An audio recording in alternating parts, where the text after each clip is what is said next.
नमस्कार। तो स्वागत करते हैं आपका हमारे यूट्यूब चैनल पे, जिसे आप लाइक कमेंट शेयर करना ना भूलें और सब्सक्राइब भी, ये बहुत ज़्यादा ज़रूरी है। Okay, so let's start it. So first thing, happy Republic day to all of you out there, and on this special occasion we want to explore how our constitution formed. So basically this video is not so in depth of our constitution, but there is something in this video. So, before the evolution of Indian Constitution, there are various act and regulation passed by the British government, which work as a constitution of the British India. There were from Regulating Act of 1773 to the Indian Independence Act of 1774. Don't worry, I'm not going to explain this act here. Okay, so let's get into 1928 when Simon Commission came in India. Simon Commission is a 7-member body who and they were came for the constitutional reform in India. But the worst thing is, you know what? There were no Indian. Like, you are come here for our constitutional reform, and no one is Indian there. And slogan were raised that Simon go back. Sir John Simon was not allowed to come in India at any condition. This is what happened to Simon Commissions. Then in 1920, itself, Motilal Nehru proposed a Nehru report in which he talk about the dominion status. Now, if I'm talking about the dominion status, it means yes, Indians gonna rule and they itself gonna make rules and regulations, but under them, under Britisher, they gonna make rules. And this thing was not accepted by Jawaharlal Nehru, and they just rejected this proposal, and they just rejected this Nehru report and demand Poon independence. Then on 31st December 1929, Jawaharlal Nehru and Indian National Congress hosted flag on the bank of River Ravi in Lahore sessions and declared Poon Swaraj. And on 26 Jan 1930, today itself, he declared India Independence Day. In 1934, M.N. Roy, he is a member of the Communist Party of India, demanded Constituent Assembly, and in 1935, Indian National Congress officially demanded Constituent Assembly. Then in 1938, Jawaharlal Nehru just said 2 points, and he just said कि we gonna make our own constitution without any outside interference. And second thing, that member of the Constituent Assembly were being chosen from universal elite franchise. Then just after he just put this demand in 1938, and after 1 year, in 1939, World War II began. Now that's the time British badly need us, and we also got the best chance that we are not gonna participate in World War II, and we are not gonna fight with you. Firstly, make Constituent Assembly. We said big no to them, and they just requested us to be fought in World War II. And you know what they said? They said कि we are fought for democracy, against dictatorships, against anarchism, fought with us. मतलब democracy की बात कौन कर रहा है? जिससे independence दी नहीं जा रही है, वो डेमोक्रेसी की बात कर रहे हैं. हिपोक्रेसी की भी सीमा होती है. And then in 1940, they came up with August Offer, Cripps missions. In both of this, they was just talking about dominant status, which we do not want. And second thing, they was said that constituent assembly were being set after the war, which also not acceptable. But yes, we are fought in World War II. And that's another story. Let's not go there. Let's get to the point. And after the World War II, in 1946, Cabinet Mission Plan came in India. There were 3 members in the Cabinet Mission Plan.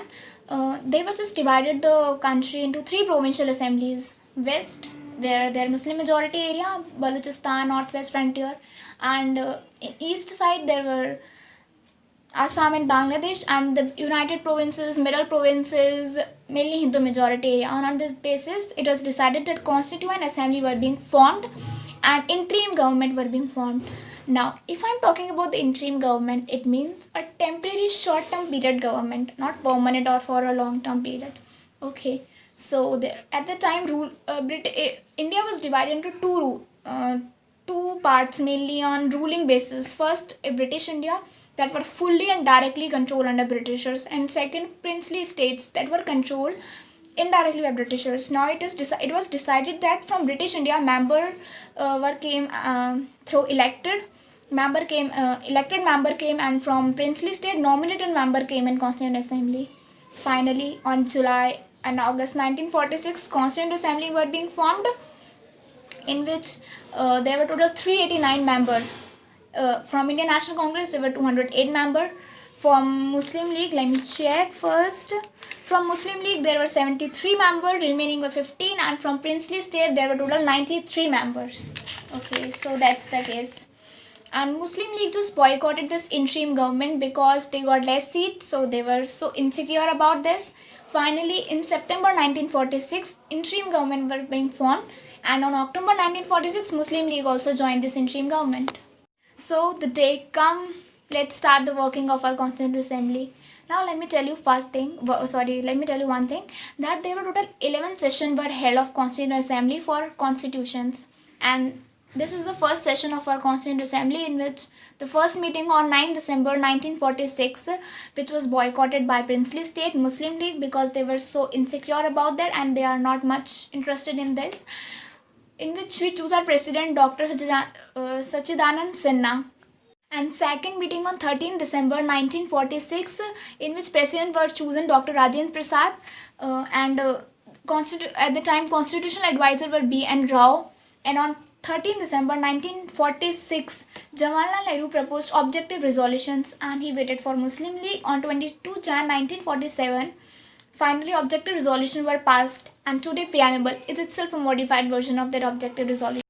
And then Lord Mountbatten, last Viceroy of British India, came here, and he just proposed Lord Mountbatten plan, in which it was decided that from 15 August 1947 there were two dominion states was being formed, India and Pakistan, and everyone is free to join any of the dominion states. And finally, on 15 August 1947, India got independence and partition happened. After partitions, our Constituent Assembly is itself become the first parliament of independent India. And when I'm talking if I'm talking about if I'm talking about the working of Constituent Assembly, when it is sit as a legislative body, it was headed by G.V. Malvankar, and when it is seated as a Constituent Assembly, it was headed by Dr. Rajendra Prasad. There were also changes in the Constituent Assembly from 389 members to 299 members. Now there are 299 members in Constituent Assembly, and in which 229 from the British provinces and 79 from the princely states. And on 29 August 1947, drafting committee were being formed. Now let me tell you one thing, that there are various major and minor committee was being formed. Constitution is not just ki baith gaye ban gaya. There are various committee were being formed. Every committee were allocated some or the other work.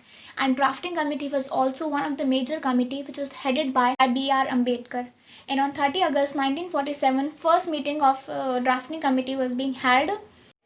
First draft were being issued on Feb 1948, second draft on October 1948, and third draft on November 1948. And the third draft also gone through 3 readings. First reading on November 9 to November 15. Second reading from November 15, 1948 to November 14, 1949.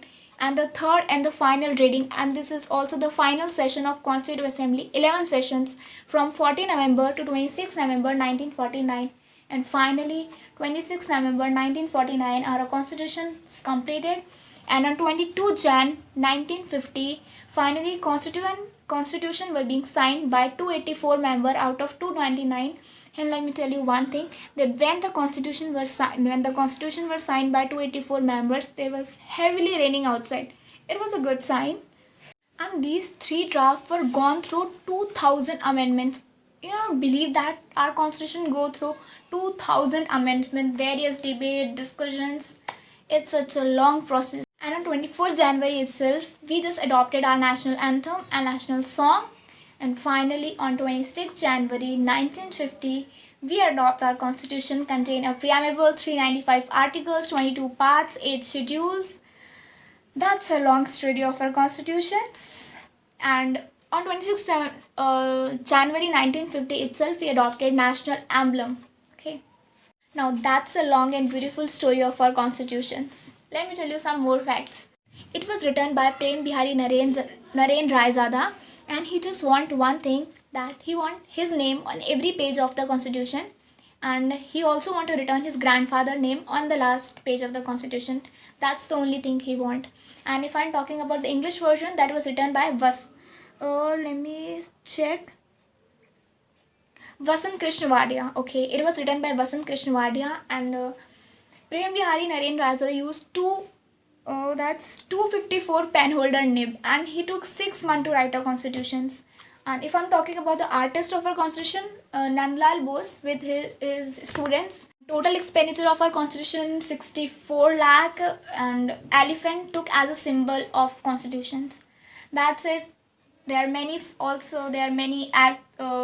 are out there regarding constitution, but that's it for today. And if I did some mistake in this video or give any wrong information, then please let me know in the comment sections. And if you have any question regarding this, then too please let me know in the comment sections. Thank you so much. Bye bye.